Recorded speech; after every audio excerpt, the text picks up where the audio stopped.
त्रिकोणमिति में हम लोग 8.3 तक पढ़ चुके थे और 8.4 सर्वसमीका पर आधारित है। बिना सर्वसमीका के हम लोग 8.4 को समझ नहीं सकते हैं। इसलिए पहले देखिए इसमें सूत्र क्या है, सर्वसमीका क्या है। जैसे देखिए हम लोग एक लेते हैं, साइन का स्क्वायर करते हैं और दूसरा हम लोग कॉस का स्क्वायर करते हैं। तो अगर साइन है तो साइन में P/H होता है, कॉस है उसमें B/H होता है, स्क्वायर है तो दोनों के ऊपर हम लोग स्क्वायर डाल दिए तो क्या हो गया, P²/H², यहाँ हो गया B²/H²। अब अगर दोनों का हम लोग एलसीएम निकालते हैं तो यहाँ आता है H², यहाँ आता है P², यहाँ आता है B²। अब आप देखिए P² प्लस B² यानी ये लंब का स्क्वायर और आधार का स्क्वायर, इसका सूत्र क्या आता है, कर्ण स्क्वायर। लंब स्क्वायर प्लस आधार स्क्वायर बराबर कर्ण का स्क्वायर और नीचे H², तो ये दोनों कैंसिल होके क्या आएगा, 1। इसलिए एक सर्वसमीका एक सूत्र स्थापित हो गया कि साइन स्क्वायर के साथ अगर कॉस स्क्वायर को हम लोग जोड़ दें तो ये क्या हो जाएगा, 1 हो जाएगा। ये सर्वसमीका, ये हमारा फार्मूला एक स्थापित हो गया। अगर इसी फार्मूला से आप चाहिए तो फिर साइन स्क्वायर यहाँ रहने दीजिए 1 और ये कॉस स्क्वायर को आप पक्ष बदलिए तो 1 माइनस कॉस स्क्वायर हो गया, एक दूसरा फार्मूला आ जाता है। ये मूल फार्मूला है और इसी से उत्पन्न ये फार्मूला है। अब इससे फिर आप एक क्या कर सकते हैं, साइन थीटा है और ये स्क्वायर अगर इधर जाता है तो 1 माइनस कॉस स्क्वायर थीटा हो जाता है।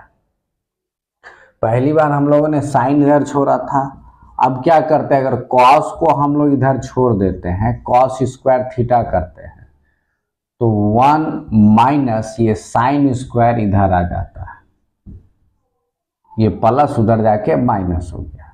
अब इससे फिर देखिए कॉस थीटा अगर आप छोड़ देते हैं तो ये स्क्वायर इधर आके रूट बन जाता है।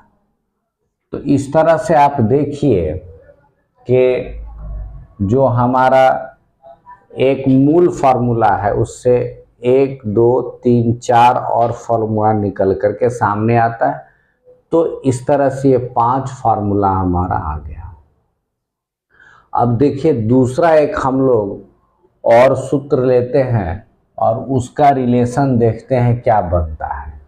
जैसे हम लोग लिए sec square theta minus tan square theta, sec square theta minus tan square theta, ये अगला हम एक सूत्र स्थापित करते हैं, देखते हैं क्या होता है इसमें। तो सेक में होता है H/B और स्क्वायर है तो स्क्वायर डाल दिए। टेन में होता है P/B, स्क्वायर है तो स्क्वायर डाल दिए तो इसके बराबर हो जाएगा H²/B², यहाँ P² माइनस B²। दोनों का बेस सेम है तो इसका अगर एलसीएम लेंगे तो क्या होगा, B², तो यहाँ होगा H² और यहाँ माइनस क्या होगा, P²। यहाँ हम लोगों ने बस इसका व्यवकलन किया, केवल इसको भिन्न का इसका घटा बनाया। अब कर्ण के स्क्वायर में अगर लंब का स्क्वायर घटा देते हैं तो क्या बचेगा, आधार का स्क्वायर, और नीचे क्या है, आधार का स्क्वायर, दोनों कैंसिल हो गया तो क्या आ जाता है, 1 आ जाता है, ये 1। तो इस तरह से एक फॉर्मूला हमारे यहाँ भी आ जाता है, एक सबसम का आता है कि sec square minus tan square बराबर 1। अब इसमें देखिए, अगर इसी से हम लोग ऐसा करते हैं कि सेक स्क्वायर थीटा और ये 1 है, इस 10 को उधर अगर हम कर देते हैं, पक्ष बदलते हैं, तो ये प्लस आ जाता है 10 स्क्वायर थीटा। अब अगर इसका हम लोग स्क्वायर हटा देते हैं तो सेक थीटा बराबर ये स्क्वायर इधर जाएगा तो √1 प्लस 10 स्क्वायर थीटा। अब देखिए, इससे सेक को हमने इस तरफ रखा, ये 3 सूत्र आया। अब हम लोग 10 को दूसरी तरफ हम लेके जाते हैं। अगर 10 हम उधर लेके जाते हैं तो यहाँ सेक स्क्वायर थीटा और ये 1 इधर ले आते हैं तो -1 और 10 का पक्ष बदलते हैं तो 10 स्क्वायर थीटा, अर्थात 10 स्क्वायर थीटा बराबर क्या आ गया, सेक स्क्वायर थीटा -1। ये एक फॉर्मूला फिर आ जाता है हमारा। अब देखिए, ये स्क्वायर अगर हम उधर उस तरफ डालते हैं तो ये रूट दे देगा, तो सेक स्क्वायर थीटा -1। तो 10 स्क्वायर थीटा बराबर सेक स्क्वायर थीटा -1 और 10 थीटा बराबर सेक स्क्वायर -1। तो इस तरह से हम लोग देखते हैं 1 2 3 4 और 5 सूत्र। इस एक मूल सर्वसमीका इसका ये हुआ और इसी से हम और ये सारा सूत्र प्राप्त कर लेते हैं। तो इसमें जो बेसिक है ये और ये, अगर ये दोनों फार्मूला हम लोग को समझ में आ रहा है, समझ लेंगे तो और सारा फार्मूला हम इसी से निकाल सकते हैं। चलिए आगे हम लोग एक और संबंध देखते हैं कि कॉसेक स्क्वायर थीटा में अगर कॉट स्क्वायर थीटा को घटा दें तो क्या होता है। तो कॉसेक का सूत्र क्या आ जाता है, कॉसेक में h बटे आता है p। अब इसका स्क्वायर है तो स्क्वायर डाल दिए। कॉट में क्या आता है तो b बटे क्या आता है p, अब इसका स्क्वायर डाल दिया। अब h स्क्वायर बटे p स्क्वायर और b स्क्वायर बटे क्या हो गया p स्क्वायर। यहाँ भिन्न का अगर घटा बनाते हैं तो p square h square minus b square. अब कर्ण के स्क्वायर में अगर आधार का स्क्वायर घटेगा तो क्या बचेगा, लंब स्क्वायर, और नीचे p स्क्वायर पहले से है तो लंब मतलब p स्क्वायर। अब दोनों कैंसिल हो गया तो क्या गया 1। यानी एक फार्मूला यहाँ पर स्थापित हो जाता है कि अगर कॉसेक स्क्वायर थीटा में कॉट स्क्वायर थीटा को आप घटा दीजिए तो क्या आ जाता है, 1 आ जाता है। ये हमारा मूल फार्मूला हुआ। अब इससे आगे हम लोग निकालते हैं अगर, तो देखिए कॉसेक स्क्वायर को हम इधर छोड़ देते हैं, कॉसेक स्क्वायर थीटा, कॉट को उधर लेके जाते हैं तो 1 प्लस कॉट स्क्वायर थीटा। अब देखिए एक ये नया फार्मूला आ रहा है। अब कॉसेक स्क्वायर में कॉसेक थीटा स्क्वायर को केवल उधर अगर हम ले जाते हैं तो ये रूट में चेंज होगा, 1 प्लस कॉट स्क्वायर थीटा। ये भी एक फार्मूला आ गया।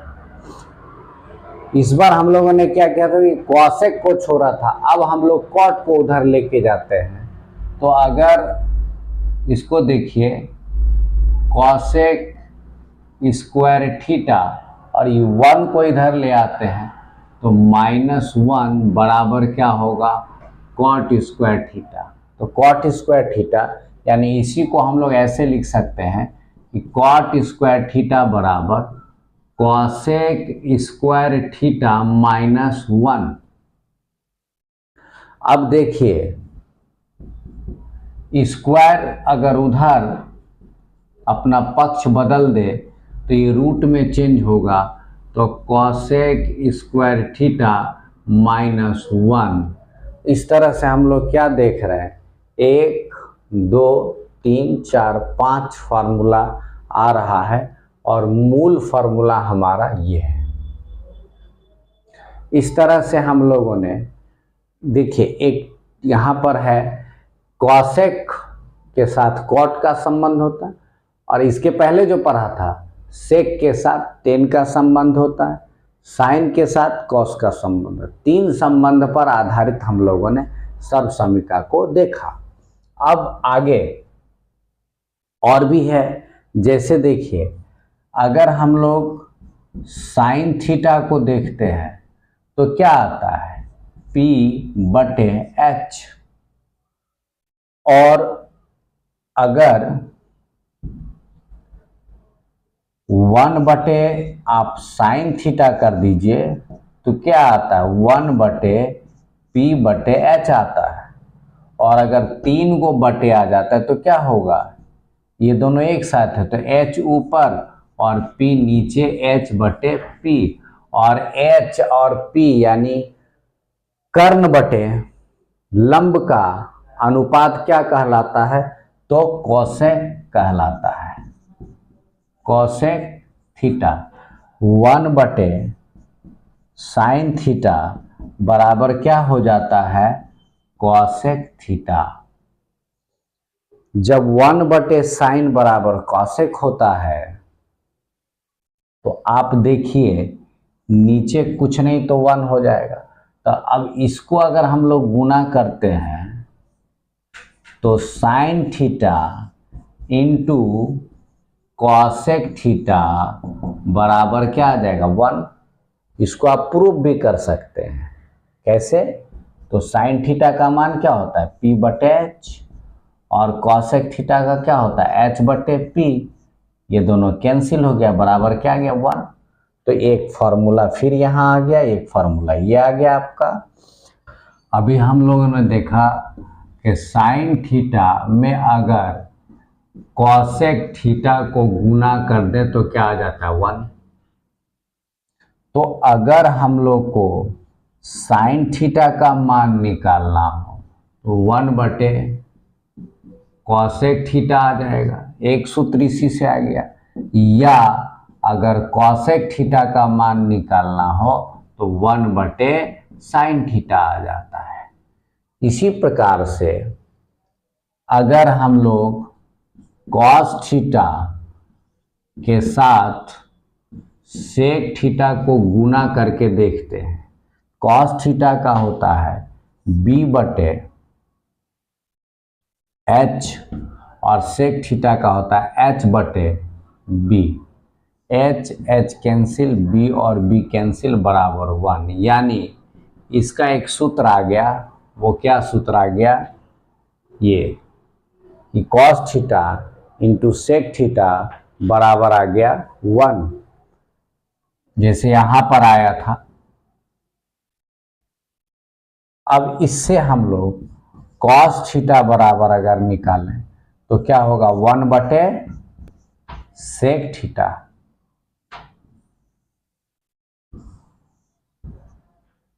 अब इसी से अगर हम लोग सेक थीटा को इधर छोड़ते हैं, सेक थीटा को, तो उधर जाएगा तो क्या होगा, 1/कॉस थीटा।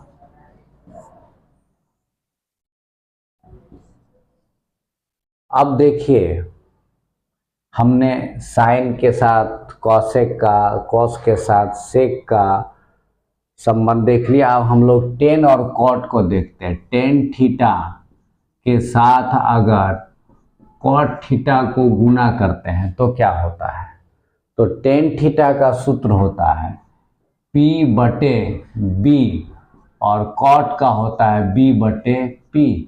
ये कैंसिल हो जाएगा, बराबर 1। यानी एक सूत्र स्थापित हो गया क्या, कि tan theta into cot theta बराबर 1 आ जाता है।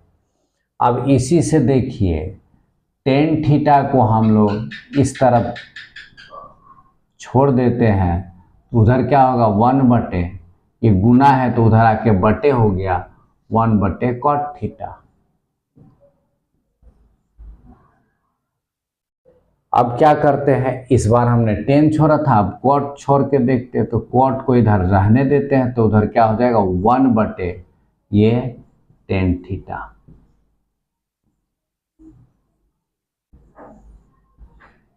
इस तरह से हम लोगों ने साइन कोसेक कॉसेक और टेन कोट इसका संबंध हम लोगों ने देख लिया।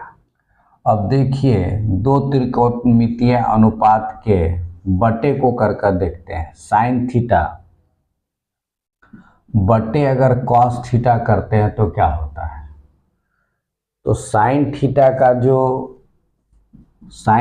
का जो मान आता है वो P/H आता है, और कॉस थीटा का मान जो आता है वो B/H आता है। तो P/H गुना ये नीचे है तो ये उल्टेगा, H ऊपर और B नीचे, H और H कैंसिल हो जाएगा, क्या होगा P/B। P/B किसका सूत्र होता है, तो ये होता है टेन का। ये किसका होता है, टेन थीटा का। इसलिए साइन थीटा बटे कॉस थीटा बराबर क्या आ जाएगा, टेन थीटा। ये एक हम लोग का फॉर्मूला आ जाता है। साइन थीटा बटे कॉस थीटा बराबर क्या आ जाता है, टेन थीटा। उसी प्रकार से अगर हम लोग कॉस थीटा बटे साइन थीटा अगर करते हैं तो देखिए क्या होता है। कॉस थीटा का सूत्र होता है B/H, साइन थीटा का होता है P/H। तो B/H इंटू करेंगे तो H बटे ये उल्टेगा, H ऊपर और B क्या होगा नीचे, P होगा नीचे, H कैंसिल, तो B बटे क्या होगा P, और B/P किसका होता है, तो ये कॉट थीटा का सूत्र होता है। इसलिए कॉस थीटा बटे साइन थीटा बराबर क्या होगा, कॉट थीटा। ये हम लोग का एक सूत्र आ जाता है कि कॉस थीटा बटे साइन थीटा बराबर क्या आ गया, कॉट थीटा। देखिए एक ऐसा हम लोग अभी टेक्निक सीखेंगे कि किसी भी समीकरण को बिना याद किए हम लोग बना सकते हैं, अपने से सूत्र स्थापित कर सकते हैं। जैसे मान लीजिए हम लोग को कह रहा है कि टेन थीटा को साइन थीटा के पदों में लिखो। Right tan theta in the term of sine theta. तो देखिए ध्यान दीजिएगा, साइन थीटा के पदों में लिखना है, तो यानी टेन थीटा को ऐसा सूत्र इससे स्थापित करना है कि वो साइन के बराबर हो। तो हम लोग पहले साइन थीटा लिखते हैं, क्या होता है, तो साइन थीटा बराबर सूत्र क्या पढ़े हम लोग, P/H, नीचे कुछ नहीं तो क्या है 1, यानी P का मान क्या आ रहा है साइन, H का मान क्या आ रहा है 1, बचा क्या B बराबर हम लोग सूत्र क्या पढ़े हैं, H² माइनस P² का रूट। तो H क्या है 1 का स्क्वायर, P क्या है साइन स्क्वायर, उसका रूट 1 का स्क्वायर का आएगा 1, और यहाँ साइन थीटा। अब ये रूट के अंदर आ जाता है। अब देखिए हमको किसका मान निकालना है, तो टेन थीटा का। तो टेन थीटा बराबर क्या होता है, टेन थीटा बराबर होता है P/B। तो P का मान यहाँ क्या आ रहा है साइन थीटा, और B का मान क्या आया है √1 minus sine square theta, 1 minus sine square theta. तो टेन थीटा को अगर हम लोग साइन थीटा में चेंज करें तो यही आएगा साइन थीटा बटे √1 माइनस साइन थीटा। तो टेन थीटा से साइन थीटा का फॉर्मूला निकल गया। इसी प्रकार से आप जो भी फॉर्मूला निकालना चाहें, 6 त्रिकोणमितीय अनुपात है, जिसको जिसमें चेंज करना चाहे, जैसे चेंज करना चाहे, ये अगर टेक्निक से हम लोग इस्तेमाल करेंगे तो सबको हम लोग चेंज कर सकते हैं।